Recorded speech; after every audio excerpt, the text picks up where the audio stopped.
Curating herbarium specimen. Plants in the wild and useful plants must be identifiable to benefit the community.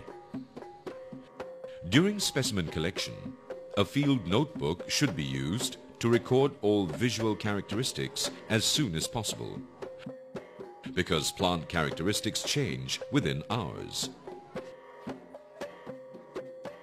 The specimen should be prepared to fit a herbarium sheet, which is of a tabloid size or half of a full-page newspaper.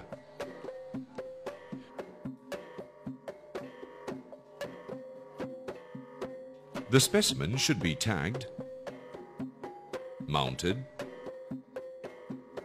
pressed, and dried in the form to be displayed on the herbarium sheet. For small specimen, it should be mounted to enable distinctive characteristics to be displayed.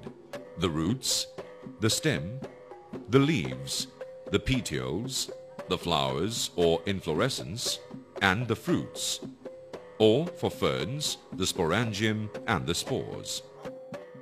For bigger sized plants, some parts may need to be trimmed. Some may be folded, some need to be bent.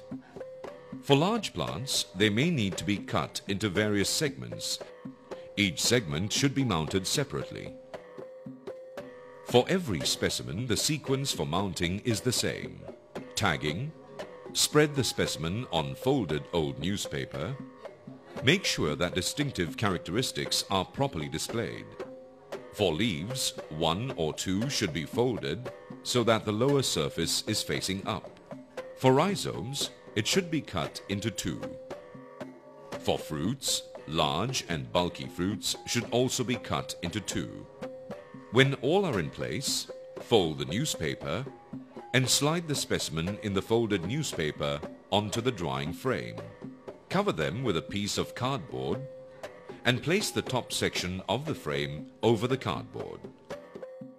Tie up tightly and securely. Allow the pressed specimen to stand on its side. The specimen is ready to be dried.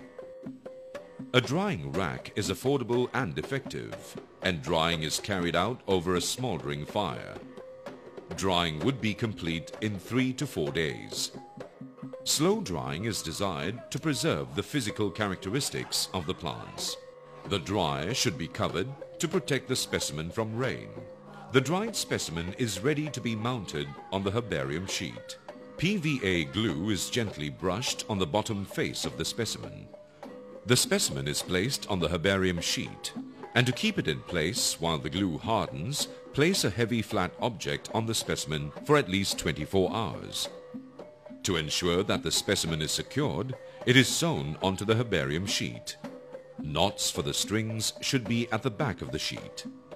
The mounting should show the plant parts as best as possible. The leaf veins must be displayed. Each specimen must be properly recorded and coded on a sticker at one corner of the herbarium sheet for easy reference and identification. Your herbarium specimen is ready and should be stored in a dry and clean environment to prevent mold and dirt accumulation and contamination.